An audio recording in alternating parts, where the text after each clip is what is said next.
90% আমরা টার্গেট দিতেছি ইসলাম শাসন আসুক। ইসলাম শাসন হলে সবার জন্য ভালো হবে, দেশ ভালো হইব। এই মুসলমানই রাষ্ট্র, এটা মুসলমান রাষ্ট্র চলতে পারে না, এটা মুসলমান রাষ্ট্র কোনো প্রমাণ করতে পারে না।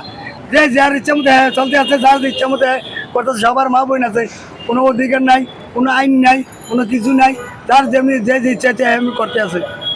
কার কাছে বিচার দিব, যে কাছে বিচার দিব, যে রাজা করবো রাজ্যের বিচার, রাজা করবো অন্য বিচার, বিচার করবে কেরাঙ্গ। 90% আমরা টার্গেট দিতেছি ইসলাম শাসন আসুক। ইসলাম শাসন হলে সবার জন্য ভালো হবে, দেশ ভালো হইব। ওরা কি করছে আর ওরা কি করতে পারে মানুষের শিক্ষা দিয়ে দেবো, আমরা এটা চাইতেছি। এছাড়া আঙ্গুর আসছে নাই। ইসলাম চাইতে আমরা সবারই দিয়ে দেখছি যে আইয়া করে বাপ ভাই গইয়া আইয়া বইয়া চেয়ারের মধ্যে বইয়া শুরু করে দেয়। যার ইচ্ছা মতন দুর্নীতি, চুরি চামারি, রাস্তাঘাটে চিন্তাই, ওরাই চিন্তা করে পুলিশে ইন্ডিয়া খানা ইন্ডিয়া খায়। আরে কি বিচার করবে কেন? তার কাছে বিচার তুমি চুরি করে, তার বিচার করবে কেন? বিচার করার মতো মানুষ নেই।